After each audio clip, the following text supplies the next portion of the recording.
வாகனவியல் தமிழ். வணக்கம் ஃப்ரெண்ட்ஸ், நான் கோபிநாத். வாகனவியல் தமிழ் மெக்கானிக்கல் யூடியூப் சேனல். இந்த வீடியோவில் நம்ம என்ன பார்க்க போகிறோம்னா, ஒரு Yamaha R15 வெர்ஷன் 3 மாடல் வந்து நம்மகிட்ட இன்ஜின் ஒர்க்காக வந்துருந்துச்சு. வண்டி வந்து டெட் கண்டிஷன் தான். வண்டி 8 மாதமாக ஓடல. இன்ஜின் ரெடி பண்ணி சொல்லி கொடுத்துருந்தாங்க, நம்ம ரெடி பண்ணியிருக்கோம். அது இல்லாமல் கஸ்டமர் வந்து பார்த்தீங்கன்னா ரேடியேட்டர் ஃபேன் ஓடலன்னு சொல்லிட்டு கம்ப்ளைண்ட் சொல்லியிருந்தாரு. இந்த வண்டியில் வந்து ரேடியேட்டர் ஃபேன் எப்படி ஓடுது, அது எப்படி நம்ம செக் பண்ணுறோம், ஓடுதா இல்லையான்னு சொல்லிட்டு தான் பார்க்க போகிறோம். அதுவும் இல்லாமல் இந்த வண்டியில் வந்து பார்த்தீங்கன்னா டிஸ்பிளே வந்து வேலை செய்யலை. நமக்கு வந்து டிஸ்பிளேல எதுவுமே ஆன் ஆகலை. இந்த ABS லைட் மட்டும் தான் ஆன் ஆகுது. மற்றபடி டிஸ்பிளே எதுவுமே டோட்டலாக டெட்டு. அதனால் நம்ம வந்து டெம்பரேச்சர் லைட் எரியுதா, மால் ஃபங்க்ஷன் லைட் எரியுதா எதுவுமே நமக்கு தெரியாது. வண்டியை நம்ம ரெடி பண்ணி ஸ்டார்ட் பண்ணிட்டோம். இன்ஜினை ரெடி பண்ணி ஸ்டார்ட் பண்ணிட்டோம். இப்போ ஸ்டார்ட் பண்ணுறோம் பாருங்கள். ஸ்டார்ட் பண்ணாலும் நம்ம வந்து மீட்டரில் டிஜிட்டல் மீட்டரில் எதுவுமே வேலை செய்யாது. அதனால் நமக்கு வந்து எவ்வளோ டெம்பரேச்சர் எதுன்னு தெரியாது. இப்போ நம்ம அந்த ஃபேன் எப்படி ஓடுதா, கரெக்டான டெம்பரேச்சரில் ஓடுதா இல்லையான்னு சொல்லிட்டு நம்ம OBD ஸ்கேனர் வச்சு நம்ம செக் பண்ண போகிறோம். இதில் வந்து 3 பின் சாக்கெட் வரும். இந்த OBDயில் இந்த வண்டியில் பார்த்தீங்கன்னா BS4 மாடல் இது. இந்த மாதிரி 3 பின் சாக்கெட் வரும், OBD சாக்கெட். இதில் வந்து எந்த விதமான OBDயுமே வந்து சப்போர்ட் ஆகாது. நம்ம லோ பட்ஜெட்டில் இருக்க எந்த OBD சப்போர்ட் ஆகாது. இந்த வண்டிக்காகவே ஸ்பெஷலாக பார்த்தீங்கன்னா நம்ம ஜே டயாகன்னு சொல்லிட்டு இந்த OBD தான் யூஸ் பண்ணுறோம். இந்த மாதிரி Yamaha BS4 வண்டிங்க. அதே மாதிரி பஜாஜில் வந்து கார்பரேட்டர் வச்சு BS6ல் விட்டான் பார்த்தீங்களா, அந்த மாடல் பிளாட்டினா CT100 கார்பரேட்டர் வச்ச 125 பல்சர், அந்த மாதிரி வண்டிகள்லாம் வந்து எந்த OBDயுமே சப்போர்ட் ஆகாது. RS BS4 அந்த மாதிரி வண்டி சொல்லலாம். இப்போ அந்த மாதிரி வண்டிகளுக்காக ஸ்பெஷலாக வாங்கினது அந்த OBD. இந்த OBD தான் வந்து அந்த எல்லா வண்டியுமே சப்போர்ட் ஆகும். இது வந்து கொஞ்சம் காஸ்ட்லியாகவே வரும். இப்போ இதில் நம்ம இந்த 3 பின் சாக்கெட்டோட இதை கனெக்ட் பண்ணுறோம். கனெக்ட் பண்ணிட்டு எப்படி யூஸ் பண்ணுறதுன்னு பார்க்கலாம். அடாப்டர் வச்சு கனெக்ட் பண்ண உடனே பார்த்தீங்கன்னா சாவி ஆன் பண்ணிட்டு கில் சுவிட்ச் ஆன் பண்ணால் வண்டி வந்து OBD வந்து ஆன் ஆகிடும். இது மாதிரி தான் ஃபஸ்ட்டு ஆன் ஆகிட்டு இப்படி தான் வரும். ஜே டயாக்னு வந்துட்டு டயக்னோசிஸ்னு வரும். இதை ஓகே கொடுத்தோன்னா எல்லா பிராண்டும் வந்துடும். இது வந்து எல்லா 2 வீலருக்கும் செட் ஆகும். 2 வீலருக்கு மட்டும்தான் செட் ஆகும். OBD 2ன்றது காமனாக போட்டு யூஸ் பண்ணிக்கலாம். அது இல்லாமல் எல்லா பிராண்டு அப்ரில்லா, பஜாஜ், பென்லி, BMW இது மாதிரி எல்லா பிராண்டு உலகத்தில் இருக்கிற எல்லா பிராண்டோட பேரும் வந்துடும். அதில் ஹோண்டா, ஹீரோ, கவாசாக்கி, KTM அப்படி இப்படின்னு நமக்கு தெரியாத புது பிராண்ட்லாம் வரும். என்ஃபீல்டு, பியாஜியோ, ரோஜோ, சுசுகி, TVS, வெஸ்பா, Yamaha. இப்போ நமக்கு தேவை Yamaha தான். Yamahaவில் வந்துட்டு ஓகே கொடுக்குறோம். ஆட்டோமேட்டிக் சர்ச்சே கொடுத்துக்கலாம். ஆல் வெஹிக்கிள் கொடுத்தீங்கன்னா நீங்கள் வந்து ஒரு பிராண்டாக பேர் ABCடியில் போகும்போதெல்லாம் சீரியல் பிரகாரம் ஒரு பிராண்டாக வந்துகிட்டே இருக்கும். நமக்கு அதில் போனால் நம்ம தேடி வைக்கிற மாதிரி இருக்கும் R15. அதனால் நம்ம வந்து ஆட்டோமேட்டிக் சர்ச்சிலே போயிடுவோம். ஆட்டோமேட்டிக் சர்ச்சில் போயிடுவோம். இன்ஜின் சர்ச் ஓகே கொடுத்துடலாம். இதில் வந்து ஃபஸ்ட்டு இன்ஜின் சாவி வந்து ஆஃபில் வைக்க சொல்லும். ஆஃபில் வச்சுட்டு ஓகே கொடுக்கணும். ஓகே கொடுத்துட்டு மறுபடியும் சாவி ஆன் பண்ணிட்டு கண்டினியூ கொடுக்கணும். கண்டினியூ கொடுத்தீங்கன்னா ஈஸி ஒரு கனெக்ட் ஆகிடும். இப்போ வந்து easy information, data monitoring, read codes, areas codes, functional dynamic check, இந்த மாதிரி நிறைய வரும். இல்லை நார்மல் OBDயை விட இதில் வந்து ஏகப்பட்ட ஆப்ஷன் இருக்கும். மெமரி கார்டு ஆப்ஷன் இருக்கும். சைடில் மெமரி கார்டு போட்டுக்கலாம், USB கனெக்ட் பண்ணிக்கலாம், சாஃப்ட்வேர் அப்டேட் பண்ணலாம், என்ன வேணாலும் பண்ணலாம். அதில் அந்த மாதிரி ஒரு அட்வான்ஸான OBD இது. இப்போ நம்ம டேட்டா மானிட்டரிங் உள்ளதை நம்ம பார்ப்போம். ஏதாவது ரீட் கோட்ஸில் ஃபஸ்ட்டு பார்ப்போம். ஏதாவது மால் ஃபங்க்ஷன் இருக்கான்னு பார்க்கலாம். ஏன்னா அதில் நமக்கு டிஸ்பிளே வேலை செய்யல. மால் ஃபங்க்ஷன் இருக்கான்னு பார்ப்போம். மால் ஃபங்க்ஷன் எதுவும் இல்லை. அதில் நோ வார்னிங் கோட்ஸ். ஹிஸ்ட்ரியில் ஏதாவது இருக்கான்னு பார்க்கலாம். ஹிஸ்ட்ரியில் நிறைய இருக்குது. அது நம்ம இன்ஜினை பிரித்து மாட்டும்போது சாக்கெட்லாம் கழட்டி வரும்ல, அதனால் வந்திருக்கோம். இது எல்லாத்தையும் கிளியர் பண்ணிக்கலாம். Race codes கொடுத்துப்போம்.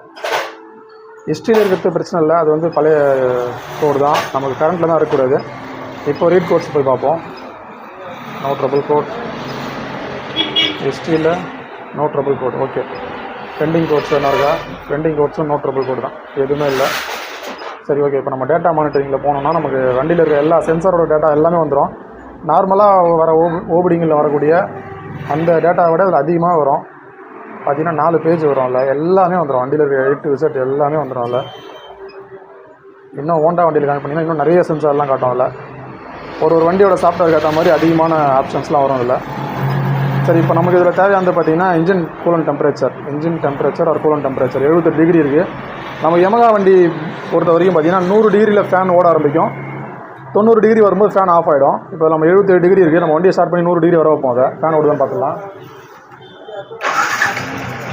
வண்டியை ஸ்டார்ட் பண்ணி கொஞ்சம் நேரம் ஐட்லிங்கில் விட்டோன்னா ஆட்டோமேட்டிக்காக டெம்பரேச்சர் வந்து ஏற ஆரம்பிச்சிடும். 77லேருந்து எப்படி எடுத்துன்னு பார்க்கலாம். கொஞ்சம் லைட்டாக ரேஸ் பண்ணி விடுவோம் வண்டியை.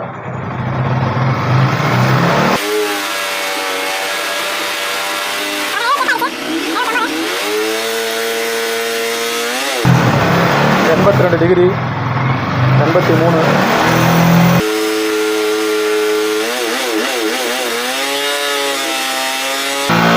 ஃபேன் ஓடுதா பாரு, ஃபேன் ஓடுதான்னு சும்மா காமிச்சு. இப்போ நமக்கு ஃபேன் ஓடாமல் தான் இருக்கும். 100 டிகிரி வந்த பிறகு தான் ஃபேன் ஓட ஆரம்பிக்கும்.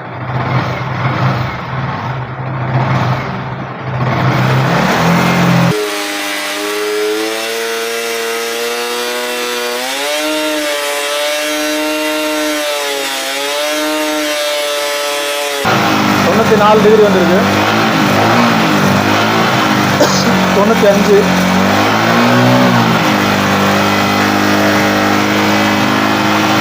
இப்போ 97 வந்திருக்கு. 98, 99, 100. இப்போ பார்த்தீங்கன்னா ஒரு ஃபேன் ஓடும். இப்போ உங்களுக்கு பார்த்தீங்கன்னா ஆட்டோமேட்டிக்காக 100 டிகிரி வந்தோடனே ஃபேன் வந்து தானாக ஓட ஆரம்பிச்சிருது. அப்போ இதில் வந்து ரேடியேட்டர் சர்க்யூட், அதாவது ஃபேனோட சர்க்யூட் வந்து எல்லாமே கரெக்டாக இருக்குது. 100 டிகிரி வந்தோடனே கரெக்டாக ஃபேன் ஓடுது. 102 டிகிரி போயிருக்கு. ஃபேன் ஓட ஓட டவுன் ஆகிட்டு 90 டிகிரி வரும்போது ஃபேன் கரெக்டாக ஆஃப் ஆகிடும். இப்போ நமக்கு ரேஸ் பண்ணதை விட்ட உடனே ஃபேன் ஓட ஆரம்பிச்சோன்னா டெம்பரேச்சர் குறைய ஆரம்பிச்சிடும். 103 டிகிரிலேருந்து 102 வந்துச்சு.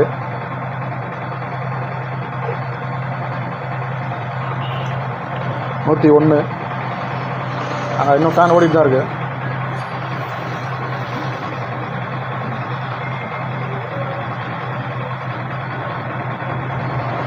R15 பார்த்தீங்கன்னா 10 டிகிரி டிஃப்ரென்ஸ் கொடுத்துருக்கோம் ஃபேன் ஆன் ஆஃபுக்கு. NS அந்த மாதிரி வண்டிலாம் பார்த்தீங்கன்னா 89 டிகிரியில் ஸ்டார்ட் ஆகும், 95 டிகிரியில் ஸ்டார்ட் ஆகும், 89 ஆஃப் ஆகிடும். ஆனால் Yamaha வண்டியில் பார்த்தீங்கன்னா 100ல் ஸ்டார்ட் ஆகிட்டு 90 தான் ஆஃப் ஆகும். அதனால தான் வந்து V3 இன்ஜின்லாம் பார்த்தீங்கன்னா ரொம்ப நேரம் ஃபேன் ஓடுற மாதிரி உங்களுக்கு ஃபீலிங் ஆகும். ஏன்னா அது டிஸ்டன்ஸ் அதிகம், 10 டிகிரி டெம்பரேச்சர் குறையிற வரைக்கும் ஓடிட்டே தான் இருக்கும் அது. ஆனால் பஜாஜ் வண்டிலாம் அப்படி இல்லை, மொத்தமே 5-6 டிகிரி தான் கணக்கு அதுக்கு. அந்த 95ல் ஸ்டார்ட் ஆகிட்டு 89 ஆஃப் ஆகிடும்.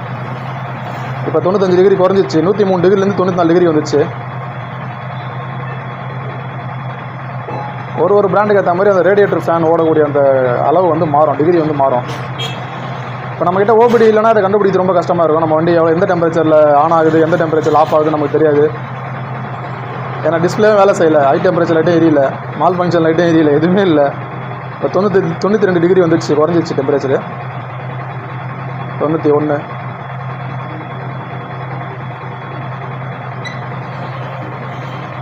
90 டிகிரி வந்தோடனே கரெக்டாக ஃபேன் ஆஃப் ஆகிடும். 90 டிகிரி ஃபேனை காட்டு.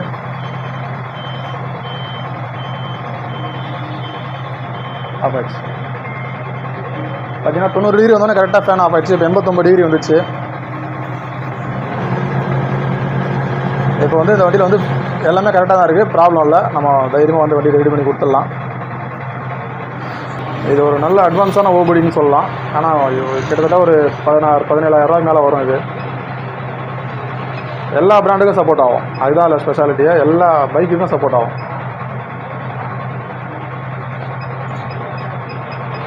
Okay friends,